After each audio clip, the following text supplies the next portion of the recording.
রনি, এই তুই কে রে? আমার বউয়ের সাথে বেরো। এই তুমি আর বেরাও। ও বউ, বাবা মা মরে যাওয়ার পরে এই বাড়ি পুরো আমার নামে করেছে, আমি এই বাড়ির মালিক, আজ থেকে আমি এর সাথে থাকবো। বেরাও। ও বউ, আমাকে বের করে দিও না, আমার কেউ নেই, আমি তোমার সব কাজ করে দেবো। তাহলে আজ থেকে আমাকে বউ বলবে না, তুমি এই বাড়ির চাকর। রনির জন্য চাকর আনো। চলো রনি।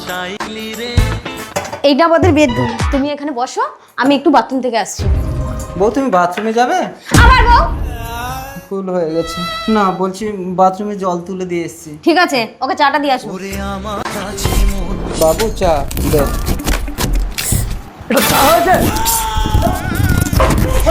এই কি হচ্ছে, কি হচ্ছে, কি হচ্ছে? আরে চা বানিয়েছে, এক গাদা চিংড়ি দিয়েছি গরম তোর মুখে ছুড়ে। এই দেখ, যা হয়েছে মুখটা ধুয়ে নেমে যাও। একদম বোকা। আমার বাবা যখন বেঁচে ছিল কি দেখেছে এর সাথে আমাকে বিয়ে দিয়েছিল। ভাগ্যিস তোমাকে পেয়েছিলাম, আমার জীবনটা ঠিক হয়ে।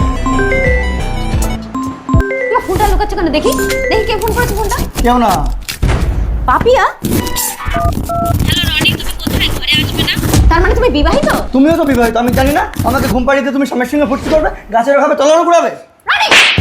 তবে রে, তোকে মেরে তো স্বামীর নামে দোষ দেবে, সমস্ত সম্পত্তির মালিক আমি হব। ভোলা! ভোলা! ভোলা! এই ছাড়।